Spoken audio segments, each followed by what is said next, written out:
Welcome to the Animal Agenda.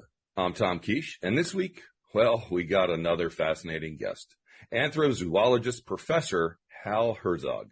He holds a Ph.D. He is a Professor Emeritus of Psychology at Western Carolina University. His research interests include the impact of pets on human health and well-being, attitudes towards the use of animals, and the evolution of pet keeping. He is particularly interested in how people negotiate real-world ethical dilemmas and has studied animal activists, cockfighters, animal researchers, and circus animal trainers.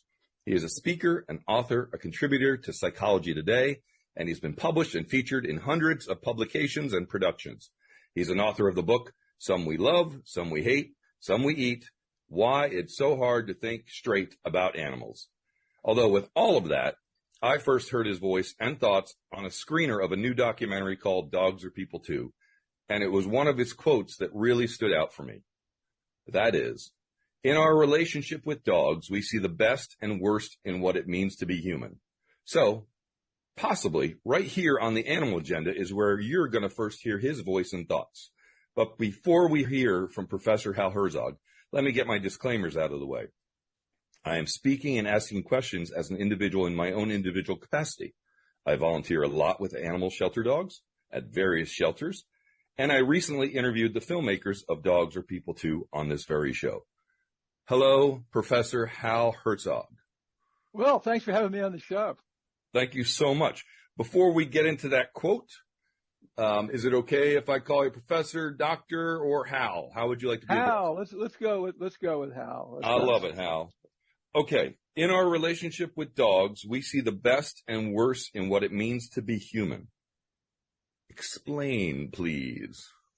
Well, animals occupy just such an extraordinary role in the lives of humans generally, and have been for many, many, many years. And we see this in dogs. For example, most of your listeners, I suspect, are dog lovers and know the importance of dogs in their lives, and know that the comfort that they can provide us, and know how deep these relationships can be, and treat their dogs increasingly like people. So we buy them special food. We buy them food that human quality food. We take them on vacations. There's dog spas. I see people walking around with dogs in their baby carriages. So we love them, and they love us.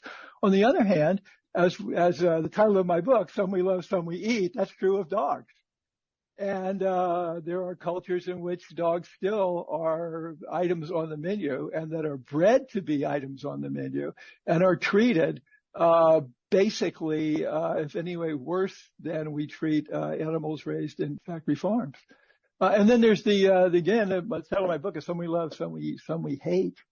There's the bad side of our relationship with dogs, which is the fact that they're basically, evolved from wolves, and they can cause serious mayhem and death in people's lives under some circumstances. And we really see this in fights over certain types of dogs. For example, the bitter debate between people that love pit bulls and people that hate pit bulls. Yeah. At the shelter, we hear these debates all the time. People coming in, looking at dogs, having preconceived notions about different breeds, different dogs. We're already in this conversation, because I want to talk about the Irish setter effect. The day before I watched that movie, I was driving home from the shelter, and I literally thought, how come I never see Irish setters anymore? When I grew up, I was born in the 60s. In the 70s, I saw Irish setters. Like 1 out of 20 homes had an Irish setter, or it felt like it. I have never seen an Irish setter at a shelter, and I've seen tens of thousands of dogs. So let's just go into that. Can you talk about the Irish setter effect? I can indeed. And what the Irish setter effect is something that we see in other dog breeds as well, which is how our preferences in dogs in some ways are very similar to changes in things like sneaker styles. That some dogs get hot, breeds suddenly get hot, and the Irish setter is a perfect example. In the late 1960s, I think the AKC registered something like, less than 1,000 Irish setters a year, puppies a year. And in the 70s, early 70s, they just began to take off and they shot up in popularity. They just absolutely skyrocketed. And there were like 75,000 Irish setter puppies registered each year. And it took about 12 or 13 years for them to go from an unknown breed to one of the most popular breeds. And then they fell just as rapidly. And not all breeds are boom and bust breeds, but when these boom and bust breeds, what we found in looking at data that the AKC gave me for analysis is that on average, when we see the boom and bust breeds, it takes about 13 or 14 years for them to go from obscurity to popularity, and then they fall. In the case of Irish setters, they fell just as fast. And we saw the same things with Dalmatians, with Rottweilers. But a series of breeds like that. On the other hand, we have breeds that take a slow and steady route to popularity. An example of that, the best example, is the Labrador Retriever, which for many, many years was the most popular dog in the United States, only to be replaced in the last couple of years by, oddly, the French Bulldog, which illustrates how illogical our choices in pets are. Yeah, there's so much we can talk about, so much. The whole French Bulldog phenomena baffles me at shelters. When people look at them, they are adorably cute, but the first thing I'll say to someone looking is, yes, they're cute, but they will cost a lot of money in medical. They're not genetically solid dogs for health reasons. So how does that dog become popular? Is it just it's attractive to my eyes because it has big eyes and it's small with a big head? Is there something to that? Because they're not really, those dogs are not really serving a function like traditionally dogs would do in our world, say 100 years ago. Yes, and you're exactly correct. And my colleagues and I have studied that, and I hooked up with some very, very good mathematically oriented anthropologists, cultural anthropologists. And what we found was the rises in dog popularity in dog breeds exactly show the same trajectories and the same dynamics as our choices in, believe it or not, baby names. And why do baby names suddenly get popular? The answer is that popularity breeds popularity. And what we have is a phenomena that statisticians call a power law distribution. And it illustrates a phenomenon in cultural evolution, actually biological evolution, which is called basically random drift. And so what happens is the more things suddenly become popular for no reason at all, except other people have them.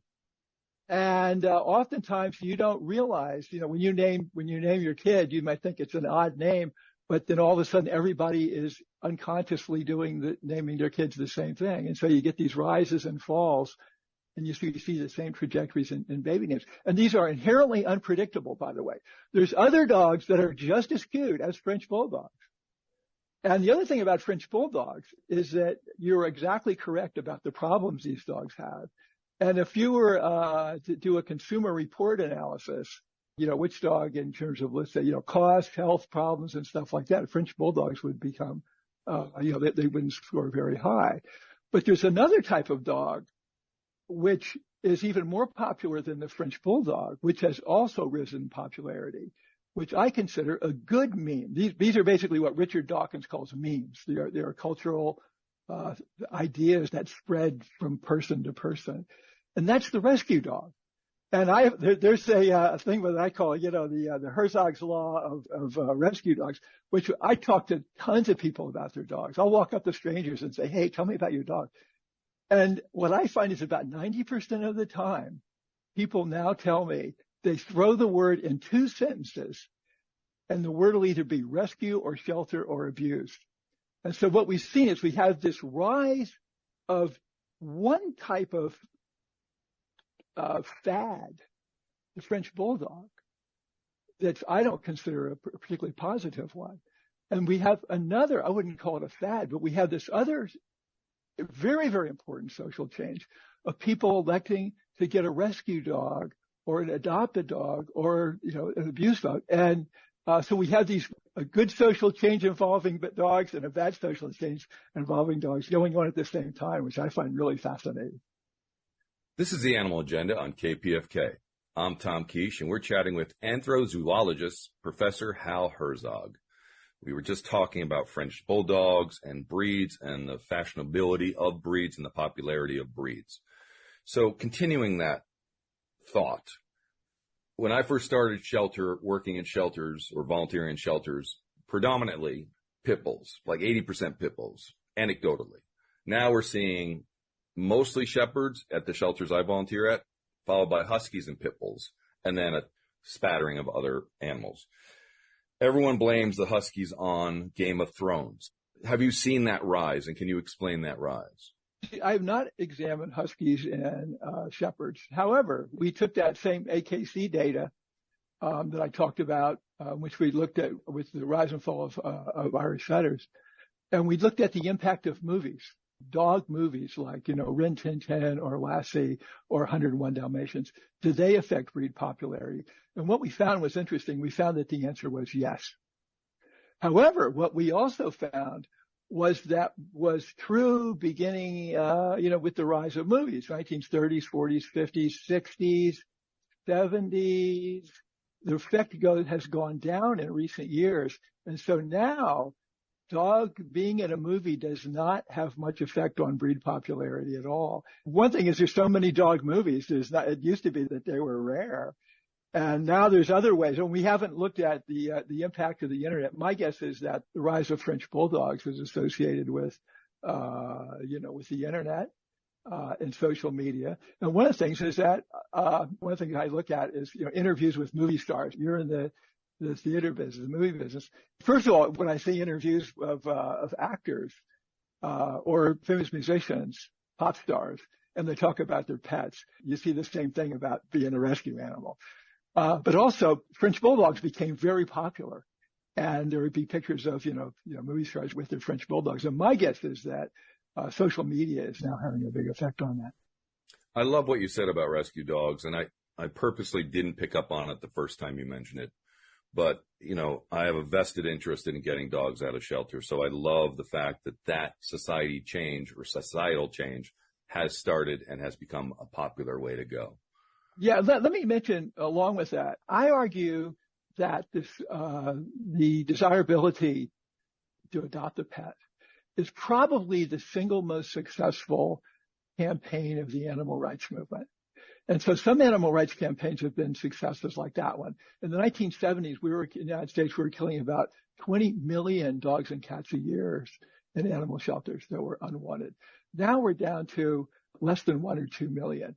And that's been an incredibly successful movement. It began in the 1970s and through the 80s. On the other hand, there's been very important campaigns which are responsible for the death of billions and billions of animals, which has been completely unsuccessful. And that's the campaign for people to stop eating them. And so our consumption, Peter Singer wrote the book Animal Liberation in 1975. And at that time, Americans were eating on average about 170 pounds of animal flesh per year, per capita. Now we're up to about 240, and that has not gone down at all. And we're now killing about 10 billion animals a year for our dining pleasure in the United States. And the number of vegetarians has gone up some, but not nearly as much as most people think. Our per capita meat consumption, the number of animals we kill because we love to eat them, has not gone down. It's by far the biggest failure of the animal protection movement. Well, I looked up your Psychology Today columns, and just the titles of some of your articles are fascinating. And I wanted to get into this and not just talk about dogs, but another thing that was in the movie was the phrase pet paradox. And you and I touched on that a little bit before we started recording today, about there being two types of pet paradox. One is the making of human or trying to dogs are humans too kind of thoughts, the whole movie that we were talking about. And the other one is the pet effect paradox. Do you want to speak on that a little bit? Yeah, let's talk about the what I called in the movie the pet paradox. And the pet paradox has to do with the phenomena that has been going on for about 20 years. It's hard to really put a time on it, but it's the humanization of pets. We are more and more thinking of pets as people. Greg Burns, a neuroscientist who studies what's going on in dogs' brains, had a piece in the New York Times some years ago called "Dogs Are People Too," and increasingly people were thinking of their dogs as people, as most people consider their dogs family members. A recent study found that 50% of people said that their dog was as much a member of their family as any of their human family members. The problem is that we don't really treat them like people. So, for example, you wouldn't castrate your son or daughter because you didn't want it to reproduce, and you wouldn't enforce making your kids stay in the house all the time, as opposed to letting them go outside. But that's exactly what increasing numbers of people are doing with their cats. Cats are natural killers. They mostly want to chase things around, and they love the world outdoors, and they're carnivores. And to make them live their whole life indoors is, I think, sort of a moral problem. So we've got the moral problem of bringing this creature that's a predator and forcing it into our lifestyle. You don't see any stray dog, very few stray dogs in the United States. So every time you see a dog, unless it's a dog park, it's on a chain, it's on a leash. And so we control everything we do about these creatures that we say are people too. So that to me is the pet paradox. The more that we think of pets as people, the less right we have to keep them as pets. We would not keep people under those conditions. Now, the pet effect, does that explain that? Yeah, 100%. And it kind of led me to the whole idea of speciesism, which when I first heard it, it took me a while to wrap my head around it because I'm not a vegan or a vegetarian. And I had an uncle who raised waterfowl, and some of them were thousands of dollars. They were, ducks and geese and swans. And he loved them. He invested his whole life in them, all of his spare time. And yet his favorite thing to eat when people asked him was duck. And I justify it as I sort of believe in the American Indian, or what I was led to believe was the American Indian sort of idea is I respect animals and I give thanks for them to give their life for my life. But that whole thing is so hard to get my head around, speciesism. So when we come back from this little break, I would love your thoughts on speciesism, which is an enormous topic. You've been listening to The Animal Agenda on KPFK. I'm Tom Kiesche, and today we have anthrozoologist Professor Hal Herzog, and I just threw him a huge question, speciesism. So speciesism. What is it? It was a term that was made famous by the great philosopher Peter Singer, probably, I would argue, the most important living philosophers, in his book, 1975 book, Animal Liberation. And so speciesism refers to the idea that we elevate members of some species, specifically the human species, above other species, even though we have a lot in common. And the main thing that he argues is that if a creature has the ability to suffer, to feel pain and pleasure, they deserve equal moral consideration. They don't deserve equal rights. A chimpanzee doesn't have the right to vote, but they deserve equal moral consideration. And this idea has caught on widely in animal rights circles. We can get into the weeds on the arguments for animal rights, but I don't think this is the place to do it. But I think speciesism is a problem because it doesn't tell us where to draw the lines. And we see this most in Peter Singer was once asked, all right, where do you draw the line? And he said somewhere between the shrimp and the oyster. So this means that bugs deserve equal consideration. This, in some ways, this means that eating fish or fishing, or even the billions of animals eat, the fish that are clearly conscious sentient beings, has the right for moral consideration. This means that the millions of people that did not die of COVID because of animal testing and animal research, they would have died. So I like Singer's work a lot. It's changed my thinking in a lot of ways, but I've come to think that speciesism is not a viable it doesn't help us in making the difficult decisions when it comes to our relationships with other creatures. Peter Singer doesn't believe in pet keeping. I think keeping an animal imprisoned in your house, pet keeping is a form of speciesism. Does that make sense? Yeah, it 100% is.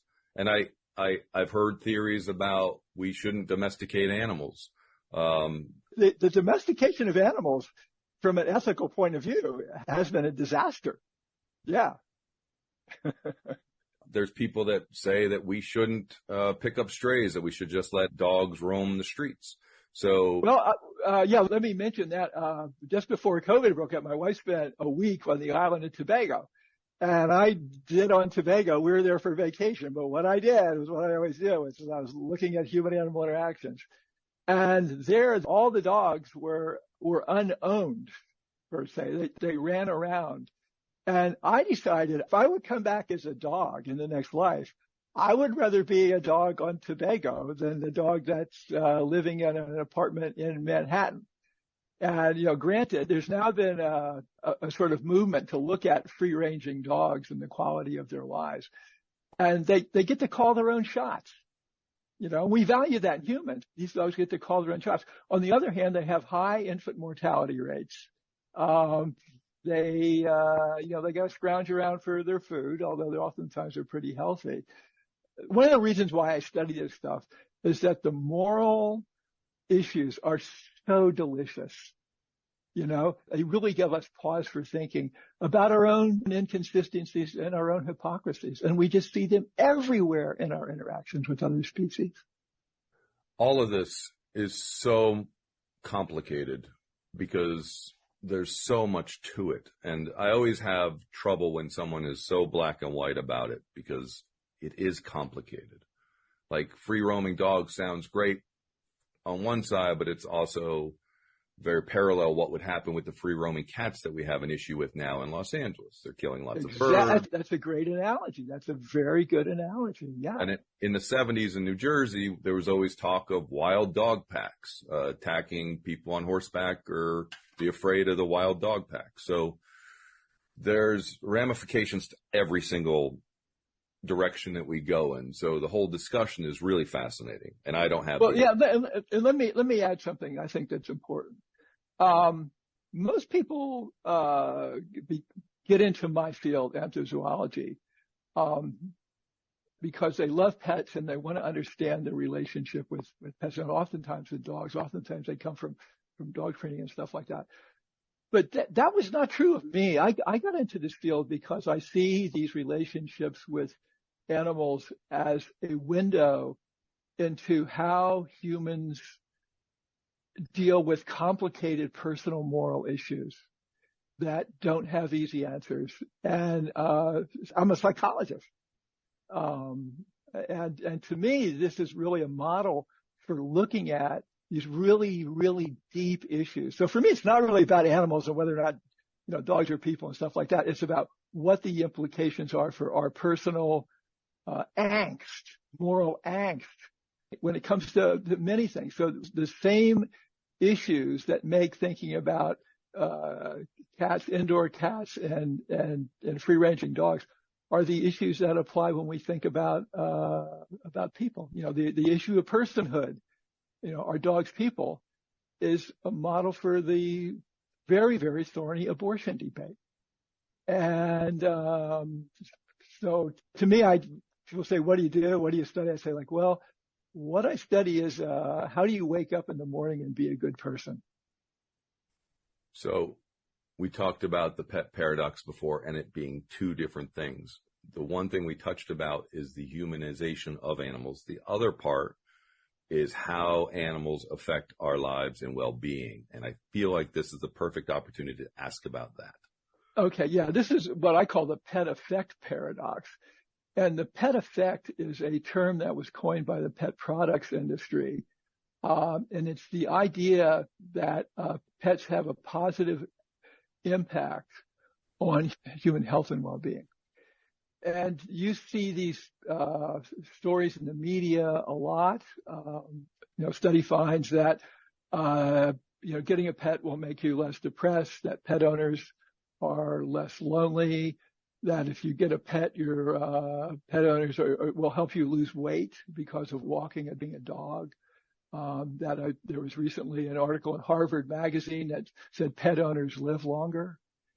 And so this idea has been really promoted by the pet products industry, in part, I think, to help sell stuff.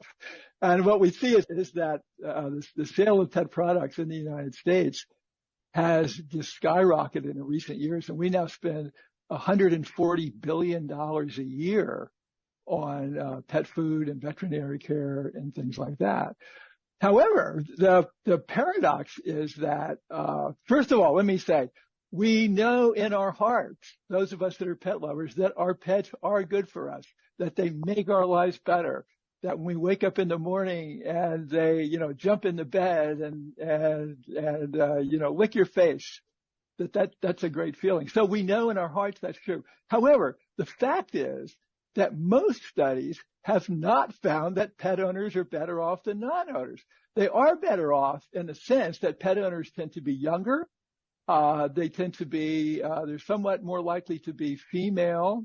They tend to be healthier to begin with. And some studies have found, a lot of them have found that, they tend to be wealthier. So for example, a study done in California, in your state, by the Rand Corporation was a perfect one. They found that pet owners were in fact better off in terms of their health, their general health, than non-pet owners. However, they also found that they were richer. They were more likely to be white. They were more likely to be in better health to begin with. They were more likely to own a home. And when they took these factors out statistically, there was no difference at all between the health of pet owners and non-owners. And that's what the studies have found recently. Most studies, the vast majority of studies have found that when you look at general happiness, pet owners are not happier than non-pet owners. Pet owners are not less depressed than non-pet owners. In fact, some studies have found that they're more likely to be depressed. Most studies have found that pet owners do not live longer than non-pet owners when you take out these extraneous variables. So the pet effect paradox is that most research, most empirical studies, not studies where you go ask people, does your pet make your life better? Because everybody says yes. Does your pet make you happier? Everybody says yes.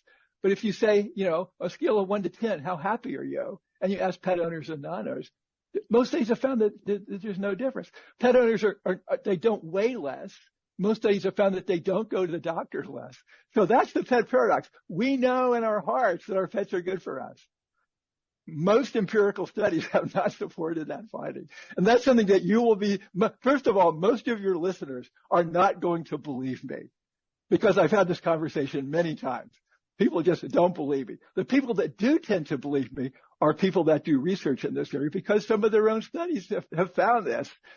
And they're all pet owners, and they want to believe that your pets are good for them. So Hal, yeah, let's go right back to the beginning. What is anthrozoology? I can look it up, but what is it to you? Yeah, anthrozoology is a very broad field, and it's the study of human-animal interactions. And so it's basically looking at these interactions from basically the human point of view, or the human part of it. It's the study of our bond between people and our dogs, not the study of the relationship from a dog's point of view. That's in canine science. But so anthrozoologists are interested in the human aspects. And it's the reason why I love the field is that it's so interdisciplinary. I work with people that are sociologists, that are veterinarians, I worked with people that are social workers, statisticians, epidemiologists, historians. I cannot think of a single human endeavor, I'm talking about religion, art, everything, that doesn't have some connection with other species in some ways. So I think the field is so great because it's so interdisciplinary and it's so fertile. If there was one question that you do not feel like you have tackled deeply enough or gotten an answer to, and you were to sort of ask future anthrozoologists, hey, look into this, what would that question be? Well, I know what it is. Well, we really don't have, it's an important question, and that we really don't have a good answer for it, is we don't know why some people are animal lovers and why some people are not. And the studies that we have are almost always done on animal lovers. So, because that's the people that volunteer for these studies. And so when you look at something like, the scale which is commonly used, in our field, the Lexington pet attachment scale.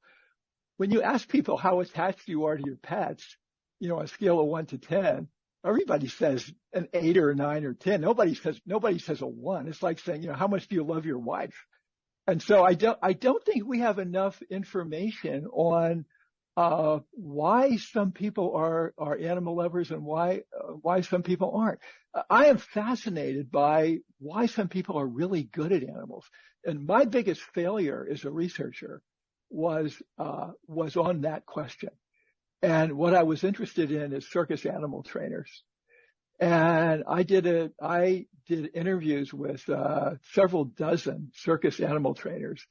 And I've got a PhD in animal behavior.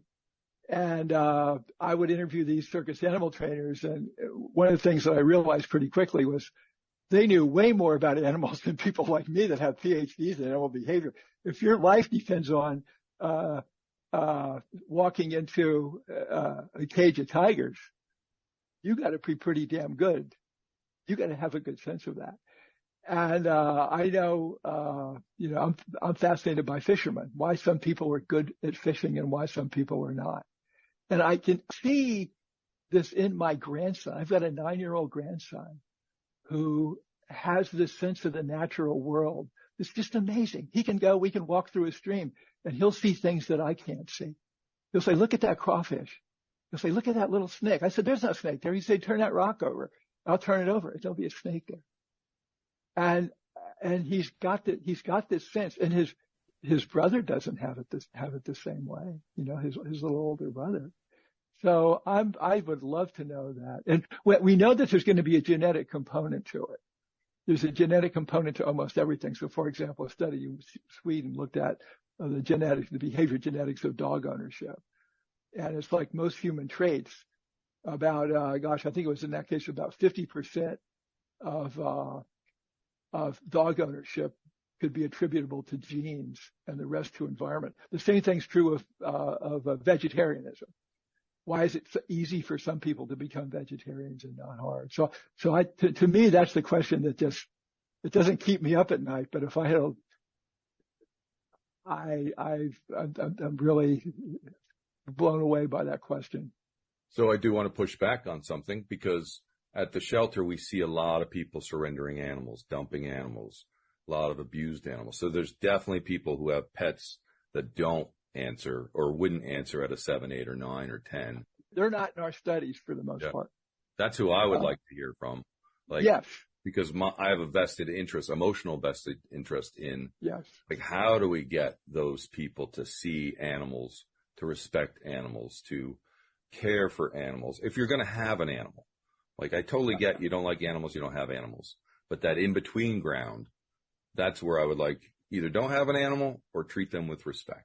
I would ask my students, I would say, all right, how many of you in your family, there's somebody that doesn't like or is afraid of the family pet? And usually about a third of the students would raise their hands. And that's sort of what interested me. There is a lot of research on animal abusers, on animal abuse. There's very little on, everyday people that, I have lots of friends that have no interest in animals. They're not animal abusers. I've always been much more attached to our pets than my wife has been. She's not an animal abuser, But this is not part of her thing so much. I have one last question, I think. You said you studied animal advocates. Yeah. What did you study about animal advocates? What I did, my first study in this area was on cockfighters. And it was part of my doctoral dissertation research. And the next thing I did was I looked at animal activists, and I started going to animal rights demonstrations. I interviewed activists in their homes. I read Peter Singer. I read Tom Regan. I familiarized myself with all the work. And I left that study with, first of all, enormous respect for them. And they're very different from me. And I think the reason that they're different from me is that I tend to see the world, when it comes to moral issues, I tend to see the world in shades of gray. Animal activists tend to see the world in there's a right and wrong. And we actually did an empirical study on that where we gave surveys in terms of philosophical orientations. And we found that animal activists were much more likely to be what we call absolutist in their moral orientation. There is almost a religious component to, not a traditionally religious component to animal activism, but in some ways it's similar to religious conversion in the sense that when you take on this worldview, there can come this sense of genuine happiness in your life, that you've sort of seen a new way of looking at things. You found a truth that's very real. And there's oftentimes an evangelical component to it, that you want other people to know what you know. So it's not just enough for you to stop giving meat. You might want to encourage or insist that your partner or your spouse stops eating meat as well. And I interview people when their marriages had broken up because of that. One person became committed animal activist. So there's some moral cost to moral purity. And this is what I call cost of moral certainty, is that it becomes harder and harder for you to live up to your own ideals. The activist paradox, you not only have to, I interviewed activists that not only had give up eating meat, but they also stopped playing softball because they couldn't find a glove or a ball that wasn't made out of leather. Or they stopped feeding their pet meat. Well, I would ask them that. I would say, I would be interviewing somebody and they were vegetarians or vegans and their cat would jump in my lap. And I would say, okay, how do you feel about your cat being an obligate carnivore? And almost always they would say, oh, it's a real moral problem for me, This has been fascinating. And I thank you so much for being on. Well, I enjoyed it very much. Thanks for having me on. Is there any single question that you wished I asked, or that you've never been asked, that you are always like, I wish somebody would ask me this particular question? The only thing in that regard is not related to anthrozoology at all. It was related to writing for the public, writing a trade book, making the shift from writing academic papers to writing a book that the average person would read while they're on a long airplane trip. And that was my goal. My goal was not to change people's minds or anything like that. My goal, when you write a trade book, your goal is for that page to be so interesting is that they're going to want to turn the next page. And so that to me, that's not related to this show, but that to me was the thing that I probably enjoyed talking about that more than anything, but nobody ever asked me about it. Well, I had you on as a guest to talk to you, so it's important to me. This is Tom Kiesche, and you've been listening to The Animal Agenda right here on KPFK, 90.7 FM in Los Angeles. We're streaming online every Wednesday at 2:30 p.m. Our guest this week has been Professor Hal Herzog. Special thanks to producer Marlena Bond. If you have questions, suggestions, or want to know more, write comments at kpfk.org or the Animal Agenda's Facebook page. You can find out more about me through my link tree, Tom Kiesche. Please consider supporting listener-sponsored KPFK by donating online at kpfk.org.